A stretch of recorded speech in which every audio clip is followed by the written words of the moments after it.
In Dodge City and in the territory on West, there's just one way to handle the killers and the spoilers, and that's with a U.S. Marshal and the smell of Gunsmoke.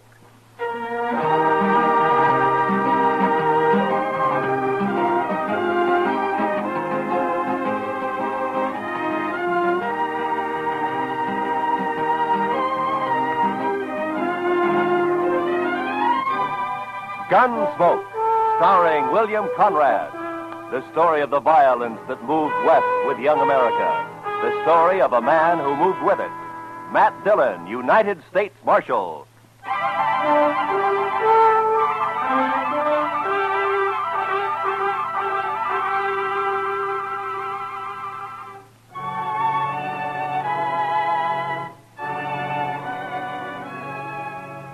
I think it was the nastiest weather I'd ever seen. It wasn't that there'd been a big storm or anything. It was just plain nasty. The sun hadn't shone for 3.5 weeks. Nothing but huge banks of black clouds that filled the sky and never moved. And when it finally broke, it was a downpour of the coldest and dreariest rain you ever saw. For 2 days, Chester and I never went out of the office. We didn't need to. There was nothing going on in town. There wasn't a soul on the streets. Everybody just holed up. Chester and I kept the fire going on the stove and tried to keep as warm as we could. And then on the morning of the third day... Mr. Dillon? Mr. Dillon! What? Wake up, Mr. Dillon. What? What is it, Chester? What's the matter, huh? Come over here and look out the window. My goodness sakes alive. Oh, what's the matter? What's happened? Just look. It stopped raining. Huh? The clouds are beginning to blow away. Why, I bet you we'll be seeing the sun before the day is over. Well, I hope you're right. We could use a little sunshine. Oh, we sure could. You know, Mr. Dillon, I've been so blue for the last couple of days. I boiled some coffee for you. It's on the stove. Oh, thank you, Chester. Yeah, like I was saying, I've been just awful low, Mr. Dillon. It's funny how the weather affects you, isn't it? Yeah, it does almost everybody, Chester. This coffee's good. Oh, thank you, sir. Chester, how'd you like to go for a little ride, huh? Make us feel good to get out in the open after being cooped up for the last couple of days. Why don't we ride down to old man Johnson's? I've been meaning to talk to him anyway. Well, I'll say that's a wonderful idea, Mr. Dillon. I'd be proud to go. Besides, Thurlow needs a good workout. I don't know of anything that's worse for a horse than just standing around in a corral. All right, Chester. I'm going to take time to shave, and then we'll get some breakfast and ride out. Well, yes, sir, Mr. Dillon. Yes, sir.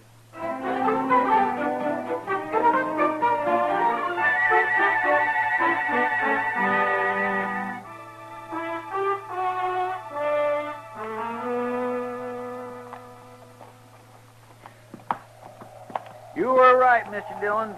Nothing like a ride in real brisk weather to make you feel fitter than a fiddle. Well, I'd say it's a little more than brisk, Chester. It's downright cold. This wind doesn't help much. Well, we haven't got much farther to go. How far would you say we've come? Oh, about 15 miles. Oh, well, then we should be there pretty soon. There. Look at there, Mr. Dillon. What to tell you? What? There's a patch of sunlight just come through. Over there to the right, see? My, isn't that pretty?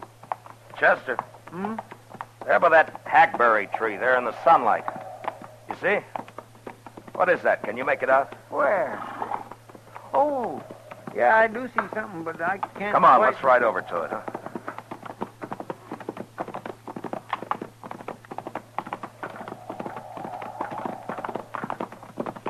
Well, Mr. Dillon, it looks like somebody all huddled up leaning against the tree. Why, it's an Indian. Yeah, a woman. Hey, pull up here. Oh. I don't think she's heard us. Hello there. Well, she didn't even look up, Mr. Dillon. Hello.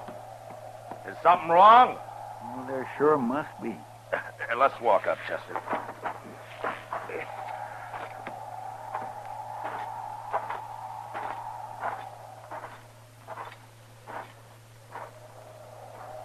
Can we help you, miss? She won't even lift her head.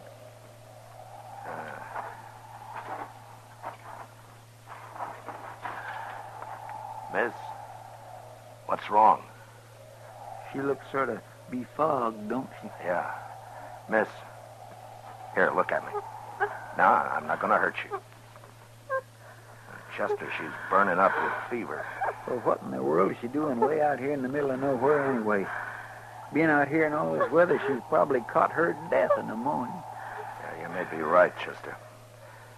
We're going to have to get her back to Dodge fast. She needs the doc real bad. Get the horses. We're going to have to hurry.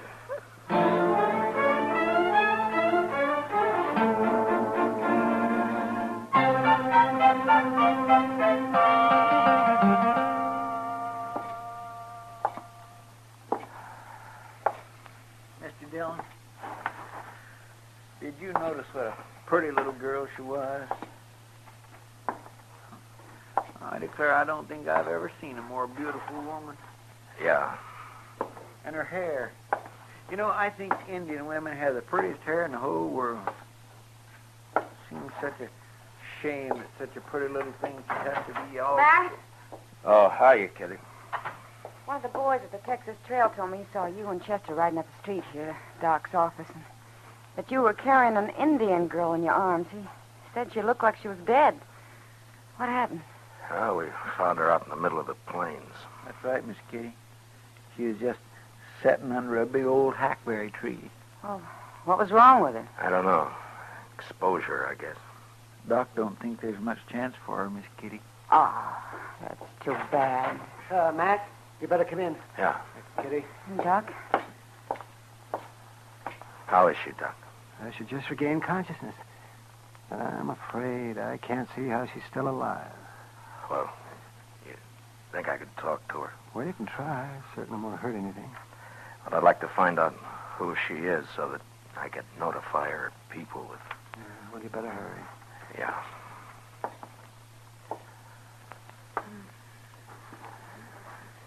Miss? Miss, can you hear me? Miss, listen to me. Go away. Please. Tell me who you are. Leave me alone. Won't you talk to me? Now, what's your name? I want to die. What happened? Why were you out on the plains all by yourself? Were you lost? I want to die. I want to die. Alone. Matt. Yeah, I know. Miss, please, won't you tell me who your people are? I want to die.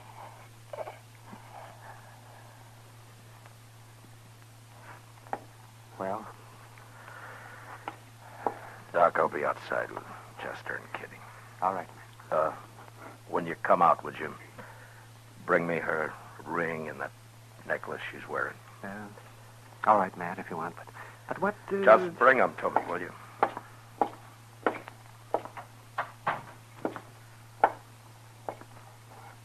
Well, Matt? Yeah. Chester, we got a job on our hands. Yes, sir, Mr. Dillon? There's something wrong about this, and I'm going to find out what. What do you mean?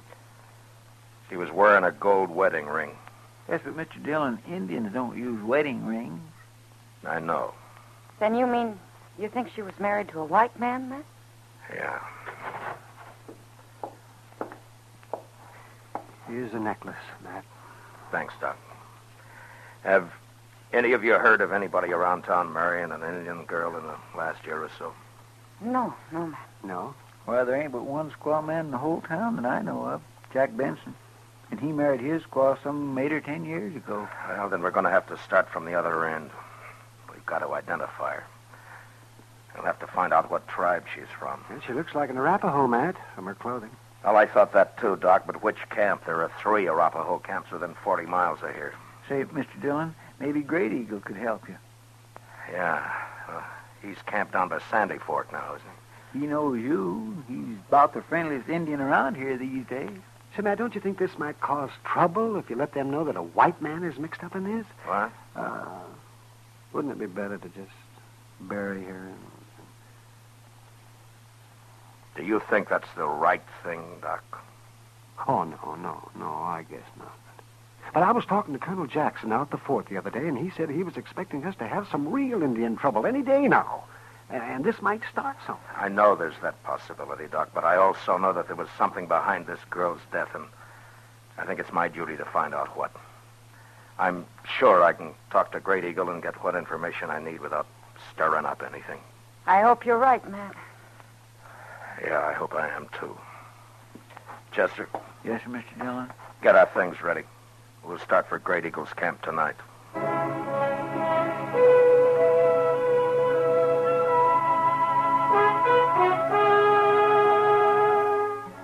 I figured it'd take us about 5 hours, and I was pretty close to right. The sun had been up maybe 30 or 40 minutes when we came to the crest of a range of hills. And there, spread out below us alongside the Sandy Fork, was Great Eagle's camp. We were spotted a good while before we got there, and when we pulled up, all the squaws had disappeared, and we were greeted by what looked like the entire male population. They just stood and watched us sullenly as we dismounted.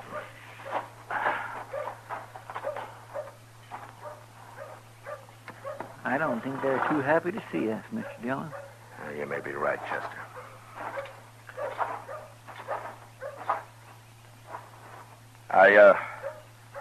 I've come to see your leader, Great Eagle. Tell him his friend Matt Dillon has ridden from Dodge City to see him. Maybe they don't understand. No, they understand, all right. Please tell Great Eagle it's of importance that I see him. You are not wanted here. Great Eagle will not see you. Why don't you let Great Eagle decide that? Now tell him I wish to see him.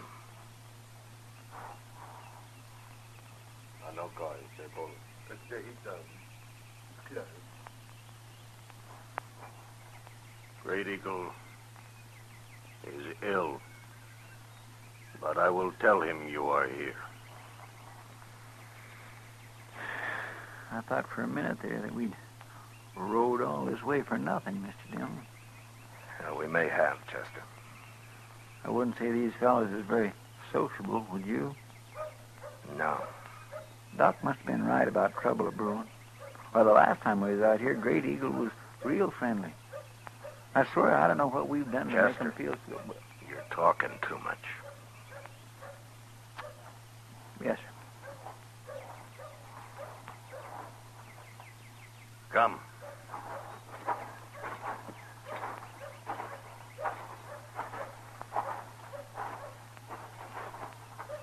Here. Inside.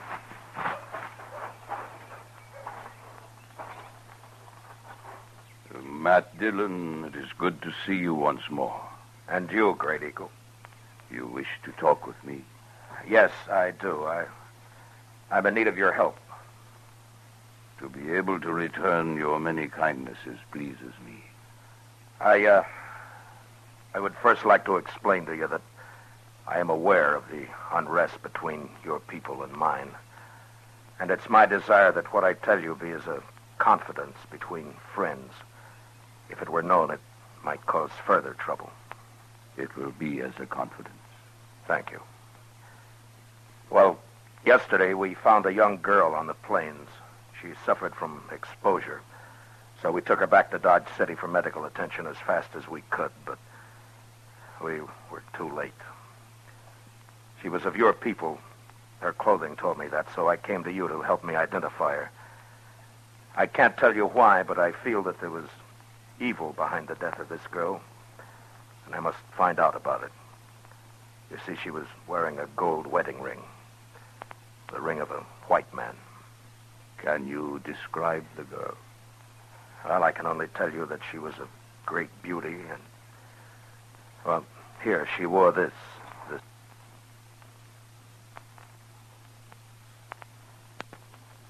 necklace.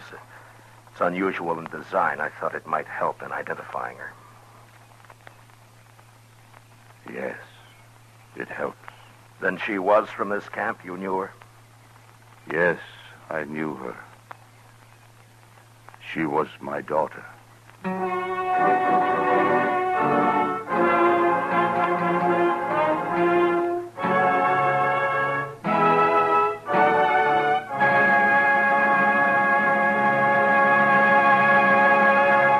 We will return to the second act of Gunsmoke in just a moment. But first, this Monday night, hear Virginia Mayo as a beauty who became one of the great skippers on the China Run. Remember, it's a full hour of dramatic adventure this Monday night on the Lux Summer Theater over most of these same CBS radio stations. Now, the second act of Gunsmoke.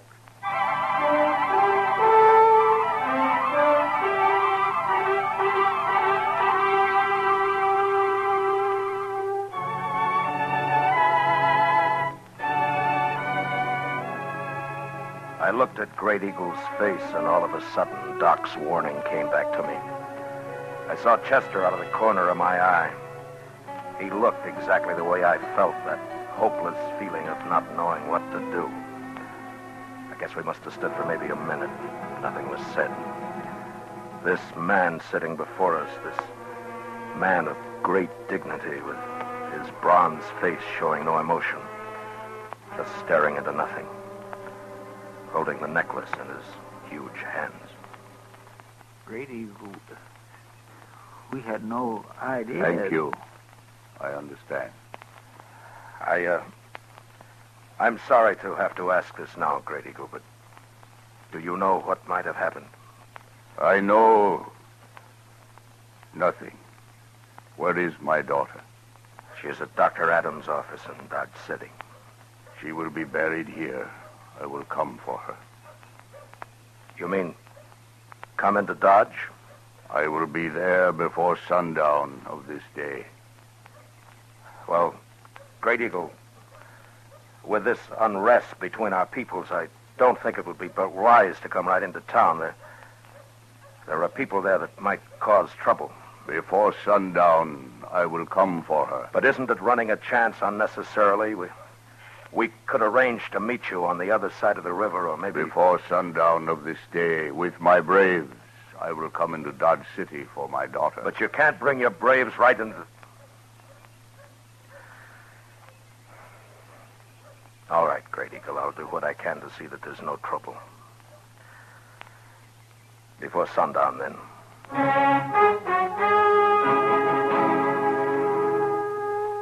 We rode hard to get back to Dodge. There was a lot to be done. Chester didn't say anything, but I knew he was worried, and he wasn't alone. If this thing wasn't handled properly, it might turn into the worst trouble that any of us had ever seen. We got back into Dodge just before noon, and I sent Chester off to spread the word about what was going to happen. I figured it was better for everybody to know about it as soon as possible. Then if trouble did start, maybe I could stop it before Great Eagle arrived. I went to the office, tried to finish some work. But I kept seeing the girl in front of me. Hearing her say, I want to die. I want to die. Must have been 3 hours later when Chester came in, told me that the trouble had started. It was Black Dawson down at the Alafraganza. I'm going to... Wow! Wait a minute. If it isn't the big, brave U.S. Marshal himself. Look at him, boys. The man who's supposed to protect Dodge City. All right, Black. You've said enough. When did you start deciding how much people can say, huh, Marshal? Huh? I'm taking this from you, Black, because I got enough trouble right now, but don't say any more. Now come outside with me and simmer down. Come outside and simmer down. Why should I listen to an Indian lover? Yeah, a man who's going to let those dirty, stinking Indians come right into Dodge and take over. All right. All right, shut up. Shut up. Now you listen to me. And this goes for all of you. I'll not tolerate any trouble. When Great Eagle gets here, I don't want one wrong move out of any of you. Anything that happens here today might start a whole uprising among the Indians, and if you're too stupid to see that, you're going to be awful sorry. Now, I'm telling you right now, while Great Eagle's here, I'll kill the first man that starts trouble. An hour before sundown, the crowd started gathering along Front Street. They were talking and laughing and being loud, too loud. They were nervous and trying not to show it, but they all wanted a front seat at the big show. They didn't want to miss anything.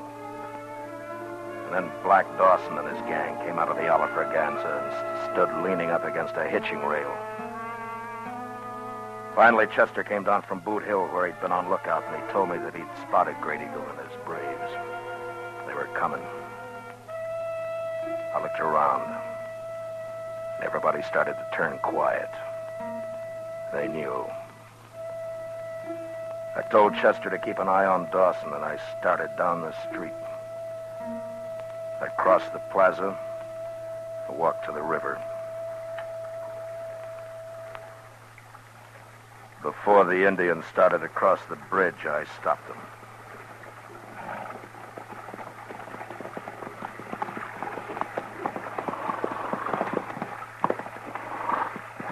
Great Eagle, I can't let you bring all your braves in. You may bring 2, and that's all. You see all those people over there? They're just itching for trouble, and I can't chance it. I'm sorry, but that's the way it is. I will bring all my braves. I'm sorry, Great Eagle, but don't try it.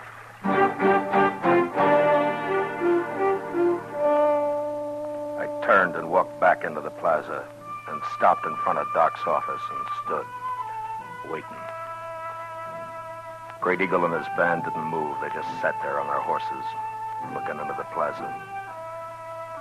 The crowd had stretched all along Front Street now, and they'd turned very quiet. Even Dawson and his gang were just standing glowering across at the bridge.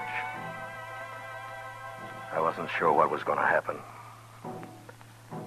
And I waited. Must have been 5 minutes before Great Eagle turned and said something to his men and started out, with 2 of his braves following. Nobody in the crowd along Front Street moved or said a word.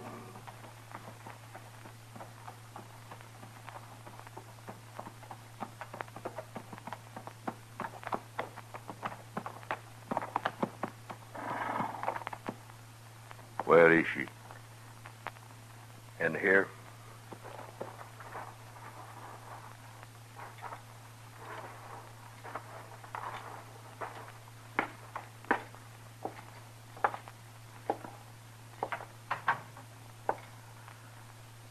She's in there.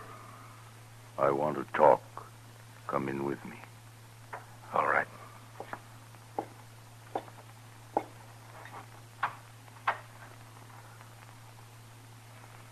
Anoli. Her name means beautiful child. Is she not beautiful? Yes. She is, Great Eagle. Matt Dillon, I have done something today I have never before done. I have always thought myself a man of honor. But today I spoke a lie. To you. To me? Yes. I know of what happened to my daughter. I must tell you to regain at least part of my self-respect. All of it I can never regain. Many moons ago, my daughter disappeared. We searched for a long time, not knowing what had happened to her. 4 days ago, she came back. She told me of her marriage to a white man and how she was with child. Of how she had met this man on the prairie and had fallen in love with him. Of how they had gone to Hayes City. Of the great love they had for each other. And she told me of the slow change that came over him. when his fellow men began to laugh at him and with derision call him Squaw Man. And how the white man is ashamed of the Indian. The white man has great pride. She told me how he turned her away, told her to go back to her own people where she belonged. Great Eagle, I'm very sorry. At that moment, I was with great anger and pride.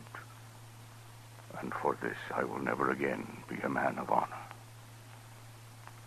I told her to go back and live with the white people in shame. That she was no longer an Indian. That the Indian, too, is a proud people. I am responsible for her death. I turned away from her. You may do what punishment you like with me. I killed my daughter.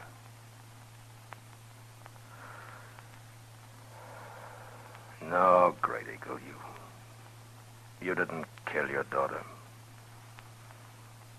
She died because of pride. Yours and the white man's. As to your punishment, I think you're getting it right now. Now take her and go.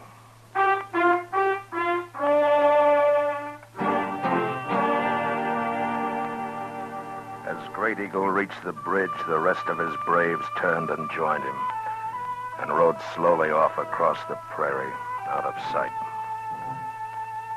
And along Front Street, the crowd started to break up and head for the bars to get drunk and laugh and brag about how brave they'd have been if anything had happened. Chester and I stood for a long time, and the streets were almost empty. It was sundown. Mr. Dillon, I'd be right proud to buy you a drink. Chester, don't ever use the word proud in front of me again. Yes, sir.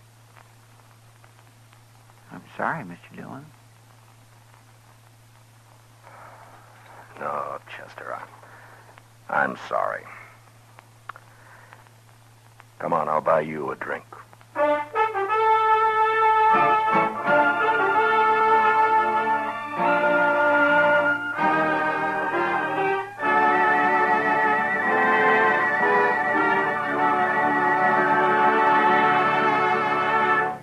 Gunsmoke, under the direction of Norman Macdonald, stars William Conrad as Matt Dillon, U.S. Marshal. Tonight's story was written for Gunsmoke by William Conrad, with music composed and conducted by Rex Corey. Featured in the cast were John McIntyre as Great Eagle, with Michael Ann Barrett, Lawrence Dobkin, and John Daner. Parley Bear is Chester, Georgia Ellis is Kitty, and Howard McNear is Doc. Join us again next week as Matt Dillon, U.S. Marshal, fights to bring law and order out of the wild violence of the West in Gunsmoke.